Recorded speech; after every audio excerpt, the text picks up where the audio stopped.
Assalamualaikum warahmatullahi wabarakatuh.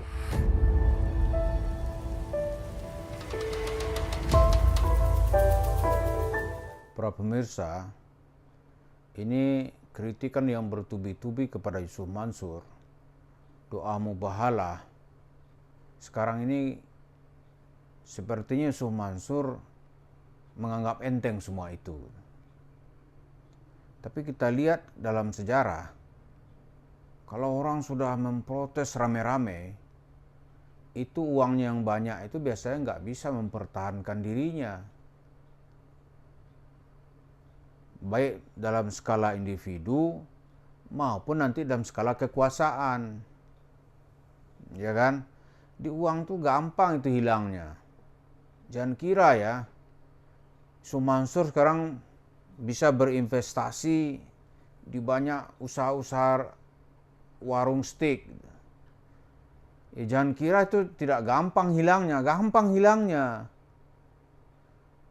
Kan dalam ayat-ayat yang sering kita sebut itu, kan secara tegas Allah mengatakan ma'agna anhu maluhu wa ma kasab. Allah menyindir ya, atau menegaskan nasib Abu Jahal itu, nasib Abu Lahab maksudnya, nasib Abu Lahab itu hartanya, ya kan? Dan apa-apa yang dia usahakan itu tidak akan bermanfaat untuk dirinya. Ini pelajaran buat kita bersama. Lalu bagaimana Allah mengurai gitu? Ya Allah kan maha bijaksana, gampang dia. Yang pertama yang bisa mengurai itu kalau bisnis nanti udah rugi terus. Misalnya salah dia masuk ke dalam pilihan politik, itu bisa berakhir. Kekayaan bisa berakhir. Kita lihat kan banyak itu. Gubernur gitu, wah kaya sekali. Nyangkut dia, hidupnya berakhir di Sukamiskin misalnya, atau di daerah lain dia pulang tuh nggak akan dihargai. Saya punya pengalaman, ada ya guru lah ya, guru masuk dia ke dalam partai, dia menjadi anggota DPR, tapi bukan itu yang menjadi stressing kita. Dia kemudian dituduh melakukan tindakan korupsi. Begitu dia melakukan tindakan korupsi, jemaahnya marah. Nah, kemana-mana dia pergi, tuh nggak ada yang mau terima. Dia bilang, buya koruptor tuh, gitu ya, buya koruptor. Akhirnya dia mati dalam keadaan sendiri, gitu. Kemana pergi nggak ada orang mau terima sudah. Dan itu sangat menyakitkan. Saya pernah terakhir berjumpa dia mengatakan begini, yang paling menyakitkan dalam hidup saya itu kita tidak lagi diterima oleh masyarakat. Gitu. Di sebelumnya jemaah kita dia nggak mau lagi ngundang, jadi imam aja nggak boleh. Gitu. Koruptor jadi imam. Ini salah satu contoh. Dia Yusuf Mansur jangan main-main, jangan menganggap semua ini nggak ada masalah gitu. Jadi ketika Allah sudah bertindak seperti cerita itu Mansur, biarkan Allah bekerja gitu. Kalau Allah nanti sudah berbuat, nggak ada yang bisa. Ini cerita-cerita palsu yang memperhinakan Allah. Dari segi tauhid orang menilai itu sudah sebuah kesalahan gitu. Menyuruh Allah memasak di dapur. Itu kan sebuah penghinaan kepada Allah.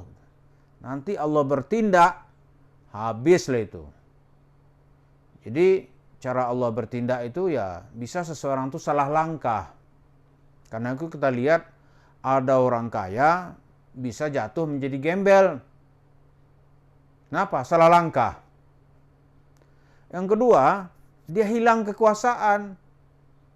Begitu hilang kekuasaan, harta-harta yang dia miliki selama yang dinilai oleh masyarakat didapatkan dengan cara-cara yang tidak wajar gitu. Itu bisa hilang juga. Jadi Yusuf Mansur nggak boleh mencerita, tanah kita banyak, ente tinggal pilih dengan sombong gitu. Dia mungkin punya 100 tempat tanah gitu. Tapi kan satu pun nggak bisa, yang nggak ada yang liquid. Kenapa? Bermasalah. Ada kawan nih minta modal ya. Sebetulnya Yusuf Mansur ada utang ke dia. Tapi ya udahlah, kalau mau kerjasama ya itu nggak usah diungkit-ungkit lah katanya. Ditelepon sama dia. Itu nelpon dia baru dijawab itu 1 bulan. Setelah dijawab dia pura-pura nggak kenal. Akhirnya dijelasin, aneh kesini nih mau ngajak ente jadi investor, start. Baru dijawab, siapa ente ya? Pura-pura pikun. Sudah dijelasin gini-gini, saya dulu bisnis batu bara gini-gini. Oh iya, apa kabar Ji? Kan? Datang Ji, setelah waktu yang ditentukan ketemu. Dia cerita lah, ente tinggal pilih Ji. Tanah kita banyak. Tapi begitu dicek semua nggak liquid.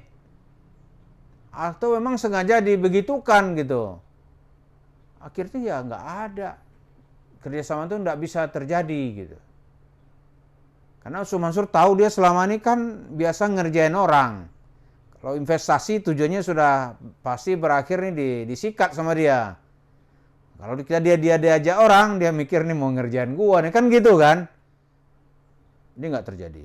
Jadi Allah bisa mengambil harta itu dengan seseorang salah perhitungan, salah langkah. Yang ketiga, Allah juga bisa mengambil kembali harta yang dititipkan kepada seseorang itu dengan cara seseorang ditimpa oleh penyakit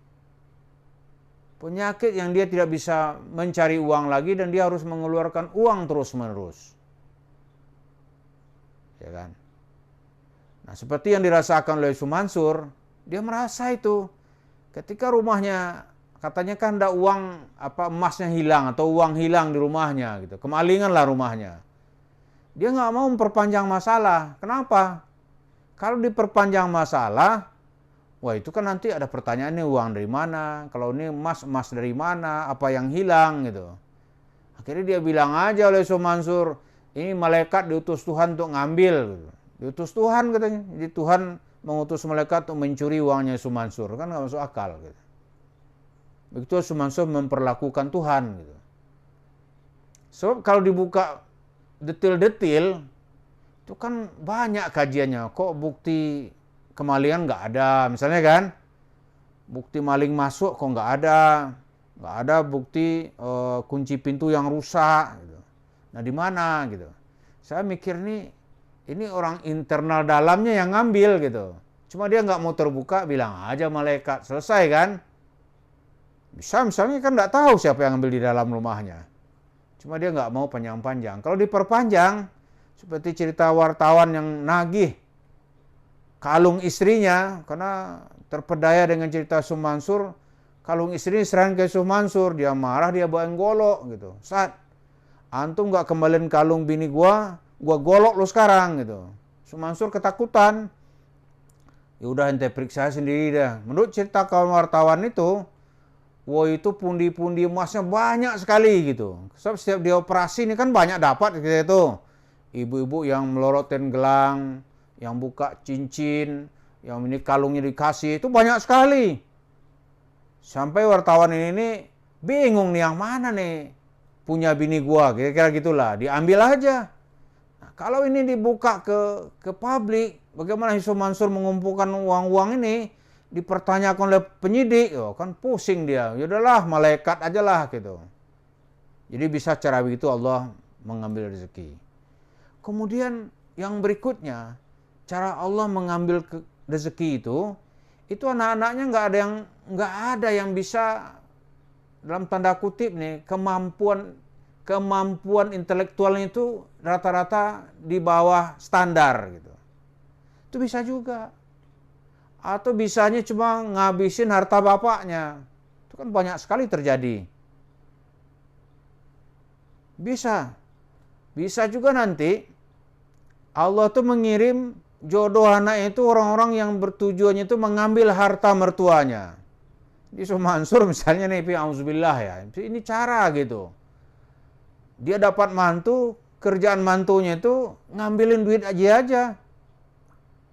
Oh ini sering kita lihat nih, ada seorang jenderal gitu, tensi darahnya turun naik, cepat sekali. Akhirnya dokternya nanya, bapak ini mengalami apa ini kok begini?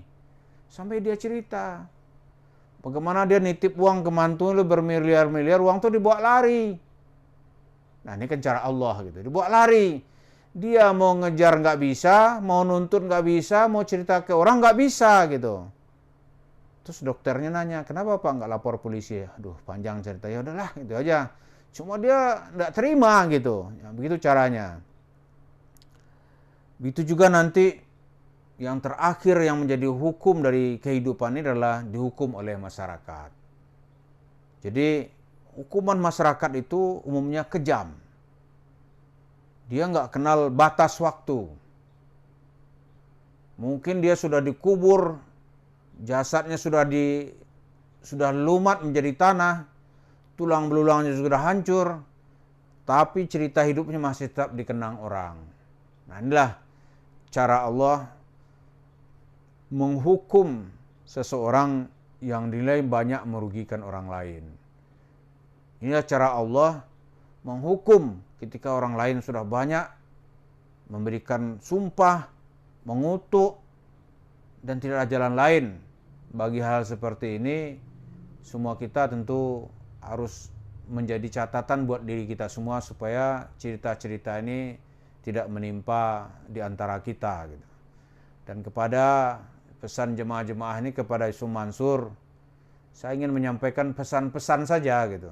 Bapak Nur Kholik, kawan-kawan Zaini Mustafa, ibu-ibu yang sudah dirugikan, sampai ingin jumpa gitu. Ya, tolonglah masalah ini cepat diselesaikan sebelum hukum Allah turun. Terima kasih. Assalamualaikum warahmatullahi wabarakatuh.